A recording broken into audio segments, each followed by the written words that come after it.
Today I'm at Capital Economics talking to Roger Bootle, who's the head of the winning team in the Wolfson Prize, which is a competition to find the least disruptive way for a country to exit the euro. Roger Bootle, thanks very much for talking to us. Now, this Wolfson Prize, the competition, why was it important to you to put together such a strong entry?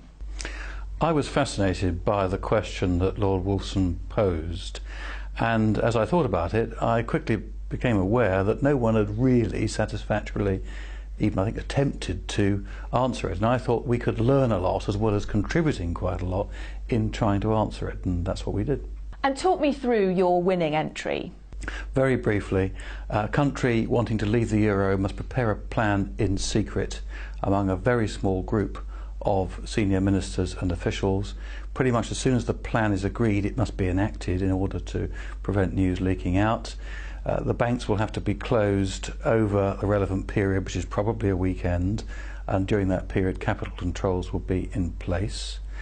On, let's say, the Friday night, it will be announced to the people of the departing country, let's call it Greece, that from then on all amounts that were in their bank accounts, their pensions or whatever, their wages, prices, which were formerly expressed in euros, were now to be expressed in drachmas. And we suggest that the conversion rate between euros and drachmas be 1 for 1. Now, a lot of people get this mixed up. They think, well, in that case, what about the exchange rate? On the exchanges, there's no connection between the official conversion rate and what the drachma trades at, and we're pretty sure it would trade at a much lower rate, probably around 1.5 or perhaps even 2 to 1 against the euro. Then the banks open again on the Monday or Tuesday. People put in their cards into their ATMs. They can get euros out of their bank accounts, which are now expressed in drachma, but they can only get those out at the exchange rate that rules now between euros and drachma, because now the euro is treated as a foreign currency. Now, initially, they're not going to have drachma notes and coins available. I think a lot of people have got fixated on that. We argue it doesn't really matter. For the overwhelming majority of transactions, particularly business transactions, they're done electronically anyway, and people use cards, debit cards and credit cards. They continue to do all that, only when they use them, it's drachma that they're actually transacting. For small transactions that require cash, then our suggestion is Greece carries on using euros until new drachma notes are available. But euros at the exchange rate, or euros at the new one-on-one parity with the drachma? Well, what will tend to happen is that a dual price system will develop, because people will know that drachma aren't the same as euros, although they've been converted at the 1 for 1 rate. There'll tend to be a different price for euro cash as compared to drachma credit or drachma debit cards, and that will be to some extent messy, but it will be perfectly practical. There are a lot of countries in the world that operate a dual currency and dual pricing system. This all sounds very simple in terms of real people using real money. Are there other complications at the kind of macroeconomic level? Well, there are huge complications and problems, and one of the biggest is going to concern the legal position. Because what would happen at the point that Greece leaves the euro is it would redenominate its debt, its national debt, into drachma. Now, as far as domestic Greek residents are concerned, they're not going to have any comeback on that. That change is going to stand under Greek law in Greek courts. But there are going to be all sorts of contracts involving non-Greek citizens where there's going to be a lot of legal argy-bargy, because let's say a German creditor, for the sake of argument, is not going to want his asset converted into drachma, and he's going to argue that this contract was framed in euros and it should still be in euros, and in Greece they're going to say, oh no, it's now in drachma. And so there are going to be arguments. The courts could be heavily involved, but the scope for that can also be reduced if Eurozone governments reach an agreement on all this, which I think they probably would. They'd then have to lay down guidelines under which terms a contract would be interpreted in drachma and on which occasions it would be in euros, and that would minimise the scope for legal argument. The other major issue, it's not a complication, it's a reality, is that initially this is going to be very far from a magic wand. When the drachma falls on the exchanges, the price of goods and services in Greece is going to go up, possibly by quite a lot. So initially, living standards are going to be squeezed. Far from bringing relief to the ordinary Greek person, it's actually going to make matters worse, initially. However, going forward, things are then completely transformed because in a flash, Greece is more competitive. Not the grinding deflation over 10 or 15 years, but instantaneously. Greece is 40 or 50 or 60% more competitive, and the demand for Greek output is going to take off.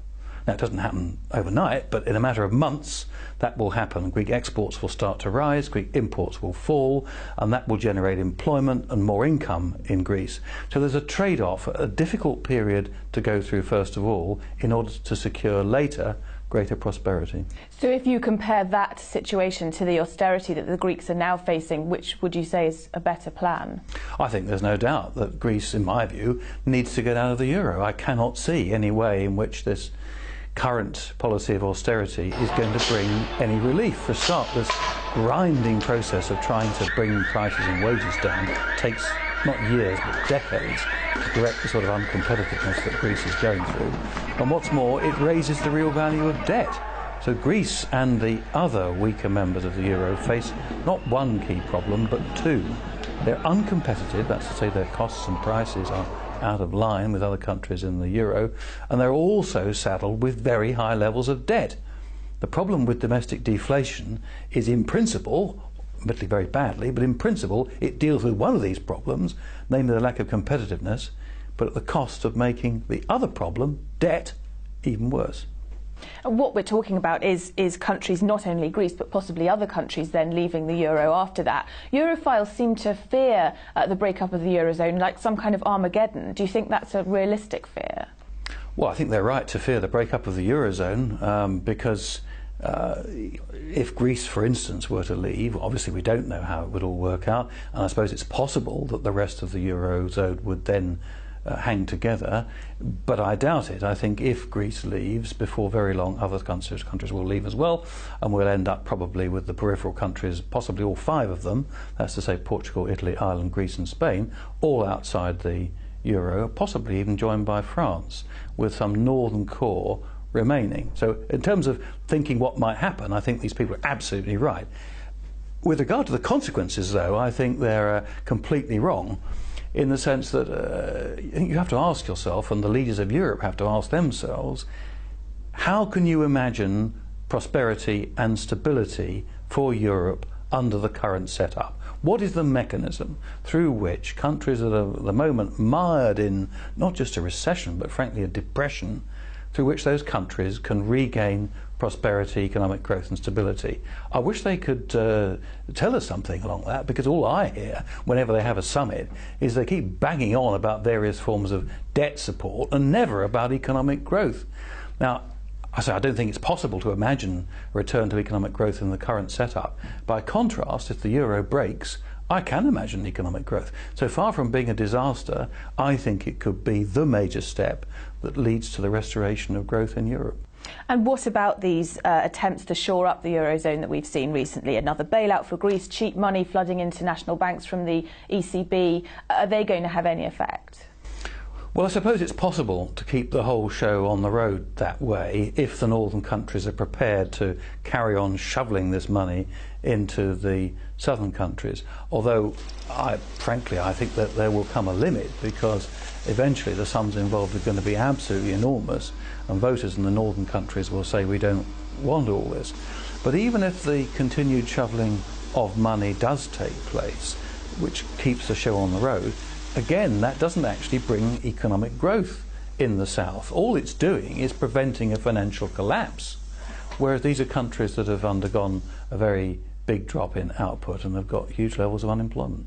And is what we're seeing just purely a kind of fight between politics and economics? Is the reason that Angela Merkel, for example, is so desperate to keep the Eurozone together because it's the major political project that Germany has implemented over the last 30 years or so?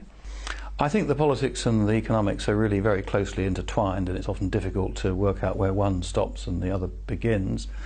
I think you have to appreciate that the European elites didn't have a pretty firm grasp of the economics from the start. Now I think they're getting the economics completely wrong. That's to say, their opposition to the idea, their fear of the idea of euro breakup isn't just about the politics. They think that the economics point very strongly that way as well, because they fear the financial chaos that would stem from a euro breakup, and they don't see the benefits to economic growth. So I think they are opposed on both economic and political grounds. And we talk a lot about the collapse of the euro, essentially, but all through this, the currency has been oddly resilient, hasn't it? Only really winding down now from quite a decent rate against the dollar. What do you put that down to? I think this is a really big puzzle, quite why the euro has been so strong. There are reasons that one can put forward. I'm not myself completely convinced by any of them. But one thing I think to bear in mind is foreign exchange markets are notoriously short-sighted. And the argument against the euro has always been that essentially it will collapse through the weight of its own contradictions. As to when, people have been unable to say. Well, exchange markets tend not to like to bet on things like that. You know, something may happen next year, maybe next month, maybe in 5 years' time. It's not a really very solid thing to go on. Then there's also the question of what form the euro might take if it survives, because if the weaker countries leave the Eurozone, arguably the euro is going to be a strong currency. So very far from selling it, if you thought that sort of breakup that was going to happen, you ought to be buying it. If the euro does become a currency that applies to many fewer countries, will it still retain its attractiveness for investors, or are we looking at a return to dollar denomination, for example? Oh, I think that the euro could continue to be a very attractive currency. Indeed, for many people, it might be even more attractive. If you could imagine that what's going to happen is the departure of the weaker peripheral countries, Portugal, Italy, Ireland, Greece and Spain, and perhaps even France, then the euro is, as it were, a greater Deutschmark. It's Germany and its close satellites, and it's going to be run, that currency area, very much presumably the way that Germany used to be run under the Deutschmark. And accordingly, I think investors will like that currency really very much. Roger Bootle, thank you very much.